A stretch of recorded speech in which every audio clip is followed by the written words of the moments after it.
നമ്മുടെ ജീവിതയാത്രയിൽ ദിനംപ്രതി അനേക പ്രശ്നങ്ങളെ അഭിമുഖീകരിക്കേണ്ടി വരുന്നു. രോഗങ്ങളും ദുഃഖങ്ങളും ഒറ്റപ്പെടലും മാനസിക സംഘർഷങ്ങളും നമ്മെ പിന്തുടരുമ്പോൾ നാം നിരാശരായിട്ട് തീരും. പ്രശ്നങ്ങളിൽ തളർന്നു പോകുമ്പോൾ അതിനു മീതെ പകരുന്ന ദൈവകരുണയിൽ ആശ്രയിച്ച് മുന്നേറുവാനാണ് നാം ശ്രദ്ധിക്കേണ്ടത്.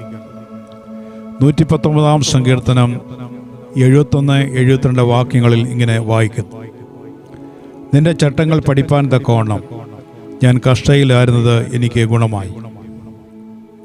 1000 പൊൻവെള്ളി നാണയത്തേക്കാൾ നിന്റെ വായിൽ നിന്നുള്ള ന്യായപ്രമാണം എനിക്ക് ഉത്തമം.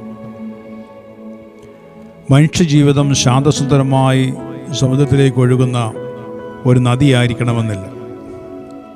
ജീവിതം എന്നും എപ്പോഴും സുഖമായി തന്നെ ഇരിക്കണമെന്ന് നാം ആഗ്രഹിക്കുന്നുവെങ്കിലും അങ്ങനെ സംഭവിക്കാൻ സാധ്യതയില്ല.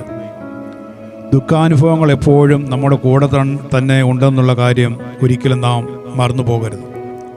നിസ്സാരമോ ക്ലേശകരമായ അത്തരം വൈതരണികൾ തരണം ചെയ്യാനുള്ള കരുത്ത് ആർജിച്ചാലേ നമുക്ക് ജീവിതത്തിൽ വലിയ നേട്ടങ്ങൾ കൈവരിക്കാൻ കഴിയുകയുള്ളൂ. ദൈവം മനുഷ്യന് പ്രശ്നങ്ങൾ നൽകുന്നത് ചില പ്രത്യേക ഉദ്ദേശത്തോടു കൂടിയാണ്. എങ്കിലും മനുഷ്യനവയെ നോക്കിക്കാണുന്നത് വ്യത്യസ്തമായ കാഴ്ചപ്പാടിലാണ്.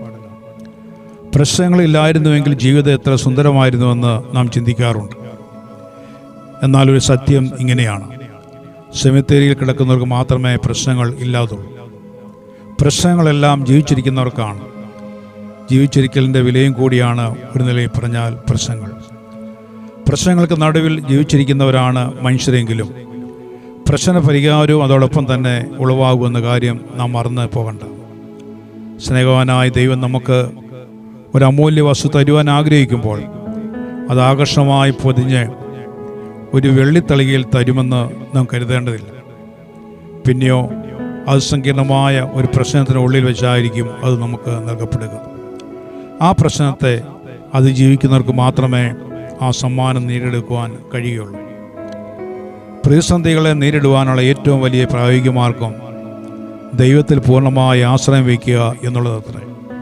ലഭ്യമായ ചികിത്സാ രീതികളിൽ ഏറ്റവും മികച്ച രീതിയാണ് ദൈവാശ്രയത്തിൽ ഊന്നിയുള്ള ചികിത്സ. മറ്റൊരു മാർഗവും അതിന് അടുത്ത് വരികയില്ല.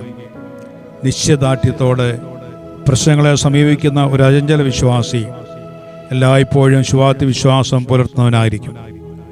പ്രശ്നങ്ങളെ ജീവിതത്തിലെ തടസ്സങ്ങളായല്ല, അനുകൂല ഘടകങ്ങളായിട്ടായിരിക്കും അയാൾ കാണുക. വെല്ലുവിളികൾ ഉയർത്തുന്ന പ്രശ്നങ്ങൾ പരിഹരിക്കുമ്പോൾ അയാൾക്കൊരു പുതിയ അറിവും കാര്യബോധവും കിട്ടുന്നു. വിവേകവും സാമാന്യ ബുദ്ധിയും നമ്മെ പ്രശ്ന പരിഹാരത്തിലേക്ക് നയിക്കുന്നു. പ്രശ്നങ്ങൾ പരിഹരിക്കേണ്ട രീതി അനുഭവസ്ഥരായ ആൾക്കാരോട് ചോദിച്ചാൽ നമുക്ക് മനസ്സിലാക്കുവാൻ സാധിക്കും. മറ്റുള്ളവരുടെ അനുഭവ വിവരണം നമുക്ക് ഒരു പാഠമായിട്ട് ഇരിക്കട്ടെ. പ്രശ്നങ്ങളെ അടുത്ത് നിന്ന് വീക്ഷിക്കുമ്പോഴാണ് ആ വലുതായിട്ട് കാണപ്പെടുക. സർവശക്തനായ ദൈവത്തിൻ്റെ മുമ്പിൽ ഏത് പ്രശ്നവും നിസ്സാരമായി പരിഹരിക്കപ്പെടും എന്നുള്ള വിശ്വാസം നമുക്ക് ഉണ്ടായിരിക്കണം. ദൈവശക്തിയിൽ പ്രശ്നങ്ങളെ പരിഹരിക്കാൻ നമുക്ക് മുന്നേറാം. തളരുമ്പോൾ ഒരിക്കലും വറ്റിപ്പോകാത്ത ദൈവകൃപയിൽ ആശ്രയിക്കുക. നീറുന്ന ജീവിതാനുഭവങ്ങളിൽ സകല ബുദ്ധിയെയും കവിയുന്ന ദൈവസമാധാനം അവിടുന്ന് താനും നമ്മെ ശക്തീകരിക്കും.